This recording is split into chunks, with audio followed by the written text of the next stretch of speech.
একটা সময় নিজস্ব বাড়ি বলতে সেইভাবে কিছুই ছিল না। বছরে বছরে চেঞ্জ করতে হতো ভাড়া বাড়ি। আজ শায়কের মায়ের চোখে জল, তবে দুঃখের নয়, আনন্দের। একটা সময় ভাড়া বাড়িতে থেকেছেন, তারপর ফ্ল্যাট, আর এখন নিজেদের জমি, নিজেদের এক টুকরো মাটি, যেখান থেকে তাদেরকে কেউ উচ্ছেদ করতে পারবে না। শায়কের ভ্লগে তার মাকে এমন কথাগুলো বলতে দেখে অনেকেই বলছেন যে এমন ছেলে ভাগ্য করে পাওয়া যায়। এমনটা কজন পারে বলুন তো? শায়কের জীবনে এখন নতুন শুরু। অভিনয়ের পাশাপাশি ভ্লগিংও করেন অভিনেতা।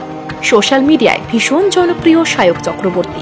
বাবা মা দাদাকে নিয়ে সুখের পরিবার। দৈনন্দিন জীবনের খুঁটিনাটি বিষয়গুলো তিনি ভ্লগের মাধ্যমে তুলে ধরেন। এতই সাবলীল এবং সুন্দর যে অনুরাগীরা দেখতেও পছন্দ করেন। সম্প্রতি অভিনেতা তার এক ভ্লগে জানিয়েছেন তাদের জমির রেজিস্ট্রি হয়ে গেছে। তাছাড়া কিছুদিন ধরেই দেখা যাচ্ছিল বড় এক পদক্ষেপ নিতে চলেছেন অভিনেতা। তৈরি করবেন নিজেদের বাড়ি। তার প্রথম পদক্ষেপ নেওয়াও হয়ে গেল, অর্থাৎ কমপ্লিট হলো বাড়ির জমির রেজিস্ট্রি। এক সাক্ষাৎকারে অভিনেতা জানিয়েছিলেন, একটা সময় ছিল যখন তাদের বাড়ি বলতে সেই রকম কিছুই ছিল না। দাদুর একটা বাড়ি ছিল ঠিকই, কিন্তু সেটা কাকা নিজের নামে করে নেন, আর তখন থেকেই ভাড়া বাড়িতেই থাকতে শুরু করেন। এভাবে মাঝে কেটে গিয়েছে প্রায় 10 থেকে 12 বছর। বছর বছর ভাড়া বাড়ি বদলাতে হয়েছে।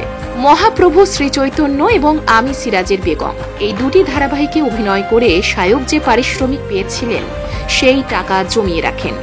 সেই টাকা দিয়েই কেনেন ফ্ল্যাট। তবে সেই ফ্ল্যাটটা খুবই ছোট ছিল। তখন তো অত কিছু ভাবেননি, শুধু ভেবেছিলেন যে নিজের একটা মাথা গোজার ঠাঁই করতে হবে। স্বাভাবিকভাবে দাদাও তাদের সঙ্গে একই বাড়িতে থাকতে পারতেন না। ভীষণ খারাপ লাগতো। বাবা মা বড় ছেলের সঙ্গে এক ছাদের নিচে থাকতে পারছেন না। ছোট ভাইও তার দাদার সঙ্গে থাকতে পারছে না। এটা কিন্তু কম বেদনাদায়ক নয়। আর সেই সময় বড় ফ্ল্যাট কেনাও সম্ভবও ছিল না, কারণ অনেকটা বাজেটেরও ব্যাপার ছিল। তবে মনে কিন্তু জেদ ছিল, একটা জমি কিনতেই হবে, একটা বাড়ি করতেই হবে, যে বাড়িতে পরিবারের সব সদস্য একসাথে থাকবে। তবে স্বপ্ন পূরণের পথে নানান বাধাও এসেছে। যখন লোন পাচ্ছিলেন না তখন খুব ভেঙে পড়েছিলেন।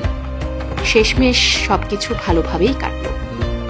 তবে কিছুটা খারাপ লাগাও রয়েছে। ভালোর পাশাপাশি খারাপ সময়ের মধ্য দিয়ে যাচ্ছেন, যদিও সেটা শায়কের পরিবার মেনে নিয়েছে, কারণ তার দাদা সব্যসাচী এবং সুস্মিতা রায়ের দিচ্ছে। একটা সময় ভেবেছিলেন সবাই একসঙ্গে একটা বাড়িতেই থাকবেন, কিন্তু সেটা আর হলো না।